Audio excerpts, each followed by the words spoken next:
በኦሮሚያ ክልል ባለፉት ጥቂት ጊዜያት ብቻ ከ500 ሺህ በላይ ነዋሪዎች በታጣቂዎች ጥቃት ከቀያቸው መፈናቀላቸው ተገለጸ።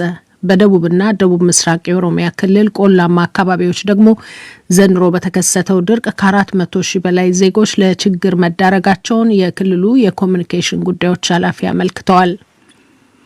ዛሬ መቃዲሾ ሶማሊያ ውስጥ ተሽከርካሪ ላይ በተጠመደ የቦምብ ፍንዳታ ቢያንስ 6 ሰዎች ሲገደሉ በርካቶች መጎዳታቸውን እማኞች ገለጹ።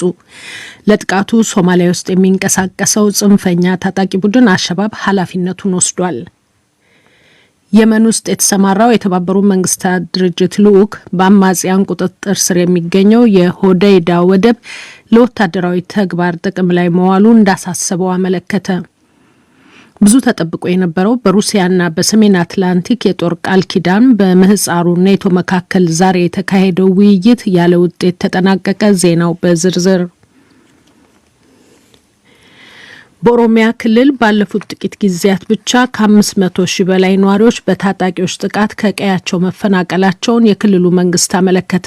የክልሉ የኮሚኒኬሽን ጉዳዮች ኃላፊ አቶ ኃይሉ አዱኛ ዛሬ በሰጡት መግለጫ ሸኔ በመባል የሚጠራው የኦሮሚያ ነጻነት ጦር በሚንቀሳቀስባቸው በወለጋ በምዕራብና ሰሜን ሸዋ እንዲሁም በሁለቱ የጉጂ ዞኖች መንግስት በወሰደው እርምጃ ከ800 በላይ ታጣቂዎቹ ተደምስሰዋል ብለዋል።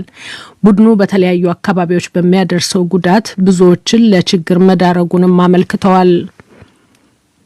አምርተው ነግደው ይተዳደሩ የነበሩ ዜጎቻችን የተፈናቀሉ ናቸው። መንገዶች፣ ክሊኒኮች፣ ትምህርት ቤቶችን አውድሟል። ያላወደመው ንብረት ያላጠፋው ህይወት የለም።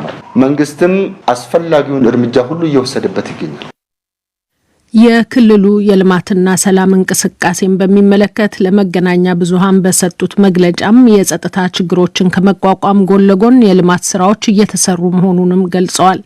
አያይዘውም በደቡብና ደቡብ ምስራቅ የኦሮሚያ ክልል ቆላማ አካባቢዎች ዘንድሮ በተከሰተው ድርቅ ከ400 ሺህ በላይ ዜጎች ለችግር መዳረጋቸውን ያመለከቱ ሲሆን በህይወት ላይ አደጋ እንዳይደርስ ተገቢው ምላሽ እየተሰጠ መሆኑን መግለጻቸውን ከአዲስ አበባ ስዩም ጌቱ በላከው ዘገባ ጠቅሷል። በዛሬው ዕለት ሶማሊያ ዋና ከተማ መቃዲሾ ውስጥ በደረሰ ተሽከርካሪ ላይ የተጠመደ የቦምብ ፍንዳታ ቢያንስ 6 ሰዎች መገደላቸውን የጸጥታ ጉዳይ ባለስልጣንና አማኞች ገለጹ። በርካቶችም በዚሁ ከፍተኛ በተባለው ፍንዳታ ጉዳት እንደደረሰባቸው ከፍንዳታው ከባድነት የተነሳም የሟቾች ቁጥር ሊጨምር እንደሚችል የአካባቢው የመንግስት የጸጥታ ኃይል ባልደረባ መሐመድ አብዲ ለአዣንስ ፍራንስ ፕሬስ የዜና ምንጭ አስታውቀዋል። ለጥቃቱ በሀገሪቱ የሚንቀሳቀሰው አሸባብ የተሰኘው ጽንፈኛ ቡድን ኃላፊነቱን የወሰደ ሲሆን ኢላማ ያደረገውም የውጭ መኮንኖች ያላቸው ላይ መሆኑን ባወጣው አጭር መግለጫ አመልክቷል። ፍንዳታው የደረሰው በግል የጥበቃ ቡድን አጀብ ይጓዙ የነበር የውጭ ዜጎችን የጫኑ በርካታ ተሽከርካሪዎች ባሉበት እንደሆነ የዓይን እማኞች ለዜና ወኪሉ ገልጸዋል።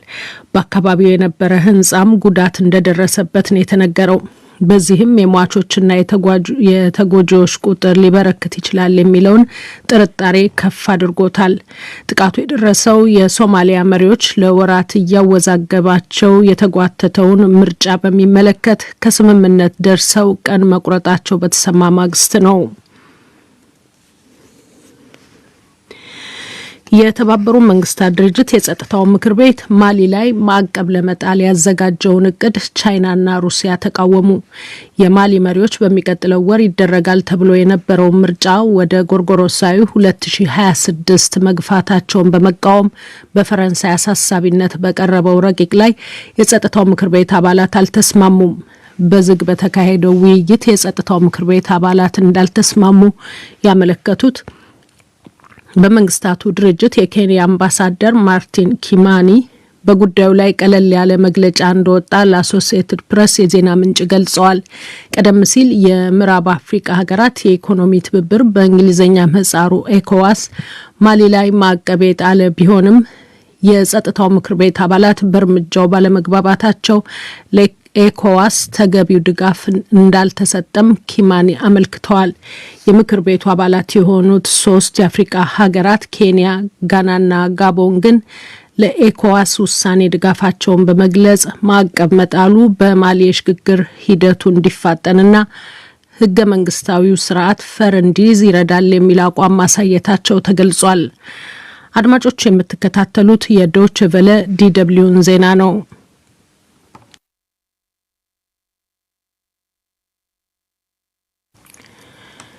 የመን ውስጥ የተሰማራው የተባበሩት መንግስታት ድርጅት ልዑክ በአማጽያን ቁጥጥር ስር የሚገኘው የሆዴይዳ ወደብ ጉዳይ በጣም አሳሳቢ መሆኑን አመለከተ።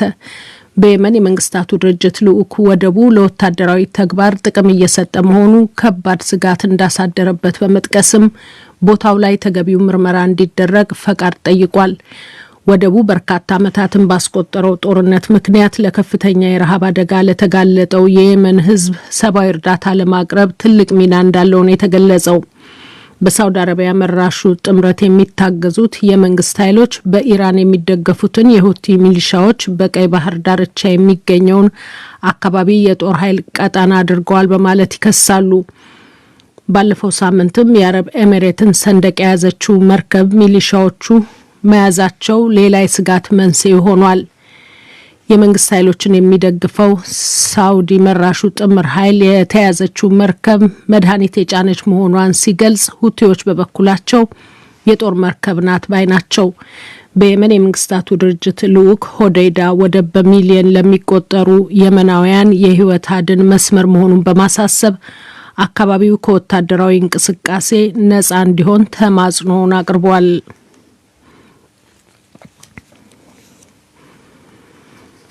ብዙ ተጠብቆ የነበረው በሩሲያና በሰሜን አትላንቲክ የጦር ቃል ኪዳን በምህጻሩ ኔቶ መካከል የተካሄደው ውይይት ያለ ውጤት መጠናቀቁ ተነገረ። ዛሬ የተካሄደው ውይይት ሁለቱም ወገኖች የዩክሬንን ቀውስ በተመለከተ በያዙት አቋም ላይ ያተኮረ ሲሆን በንግግራቸው ግን ልዩነታቸውን ማቀራረብ እንዳልተቻለ የኔቶ ዋና ጸሐፊ የንስ ስቶልተንበርግ ማረጋገጣቸውን የጀርመን የዜና ወኪል ዲፒኤ ዘግቧል። በቀጣይም ሞስኮ ከኔቶ ጋር አዲስ ውይይት መቼ እንደምታደርግ አለማሳወቋን እንዲያም ሆኖ ለውይይት ዝግጁ መሆኗን መረዳታቸውን ዋና ጸሐፊው ገልጸዋል። በዚህ መሀልም ዩናይትድ ስቴትስ በበኩሏ ሩሲያ የጦር መሳሪያ ቁጥጥርን ጨምሮ ዩክሬንን በተመለከተ በሚካሄደው ውይይት እንድትቀጥል ጥሪ አቅርባለች። ብራስልስ ቤልጅየም ላይ ዛሬ በተካሄደው ውይይት የኔቶና የሩሲያ ከፍተኛ ባለስልጣናት ተገኝተዋል። በምስራቅና ምዕራብ ሀገራት መካከል ከቀዝቃዛው ጦርነት ወዲህ በዩክሬን ጉዳይ ዳግም የከፋ ውጥረት መፈጠሩ እየተነገረ ነው። የብሪታንያ ጠቅላይ ሚኒስትር ቦሪስ ጆንሰን ስልጣን እንዲለቁ ግፊት እየተደረገ ነው። ጠቅላይ ሚኒስትሩ በጎርጎሮሳዊ 2020 ዓ.ም ግንቦት ወር ሀገሪቱ በኮሮና ተዋሲ ወረርሽኝ ስጋት የእንቅስቃሴ ገደብ ባደረገችበት ወቅት ፓርቲያቸው ባዘጋጀው ድግስ ላይ መገኘታቸው ከበርካቶች ውግዘትን አስከትሎባቸዋል። ቦሪስ ጆንሰን ዛሬ ለመጀመሪያ ጊዜ በዚያ ድግስ ላይ የሄዱበት ባልደረቦቻቸው ላደረጉት ጥረት ምስጋና ለማቅረብ መሆኑን በመናገርና ስህተታቸውን በይፋ በማመን በአደባባይ ይቅርታ ጠይቀዋል። ወደ 100 ሰዎች ተገኝተውበታል የተባለውን ድግስም እሳቸው በአንድ በኩል ሕጉን እንደጣሰ ድግስ እንዳልቆጠሩት መግለጻቸው ሌላው አወዛጋቢ ንግግር ተደርጎ ነው የተወሰደው። በድርጊታቸው የተናደዱ በርካቶች እሳቸውና ባልደረቦቻቸው ሀገር ከወረርሽኝ ጋር ስትታገል በነበረበት ጊዜ ያንን ለመግታት የተደረገውን የመሰባሰብ እገዳ በመጣሳቸው ቁጣቸውን እየገለጹ መሆኑን ዘገባዎች ያመለክታሉ። በዚህ መሀልም አንዳንድ የወግ አጥባቂ ፓርቲ አባላት ቦሪስ ጆንሰን ስልጣናቸውን በገዛ ፈቃዳቸው ይልቀቁ የሚል ግፊት እያደረጉ ነው። በኦሮሚያ ክልል ባለፉት ጥቂት ጊዜያት ብቻ ከ500 ሺህ በላይ ነዋሪዎች በታጣቂዎች ጥቃት ከቀያቸው መፈናቀላቸው ተገለጸ። በደቡብና ደቡብ ምስራቅ የኦሮሚያ ክልል ቆላማ አካባቢዎች ደግሞ ዘንድሮ በተከሰተው ድርቅ ከ400 ሺህ በላይ ዜጎች ለችግር መዳረጋቸውን የክልሉ የኮሚኒኬሽን ጉዳዮች ኃላፊ አመልክተዋል። ዛሬ መቃድሾ ሶማሊያ ውስጥ ተሽከርካሪ ላይ በተጠመደ የቦምብ ፍንዳታ ቢያንስ 6 ሰዎች ሲገደሉ በርካቶች መጎዳታቸውን እማኞች ገለጹ። ለጥቃቱ ሶማሊያ ውስጥ የሚንቀሳቀሰው ጽንፈኛ ታጣቂ ቡድን አሸባብ ኃላፊነቱን ወስዷል። የመን ውስጥ የተሰማራው የተባበሩት መንግስታት ድርጅት ልዑክ በአማጽያን ቁጥጥር ስር የሚገኘው የሆዴይዳ ወደብ ለወታደራዊ ተግባር ጥቅም ላይ መዋሉ እንዳሳሰበው አመለከተ። ብዙ ተጠብቆ የነበረው በሩሲያና በሰሜን አትላንቲክ የጦር ቃል ኪዳን በምህጻሩ ኔቶ መካከል ዛሬ የተካሄደው ውይይት ያለ ውጤት ተጠናቀቀ። ዜናው በዚሁ አበቃ።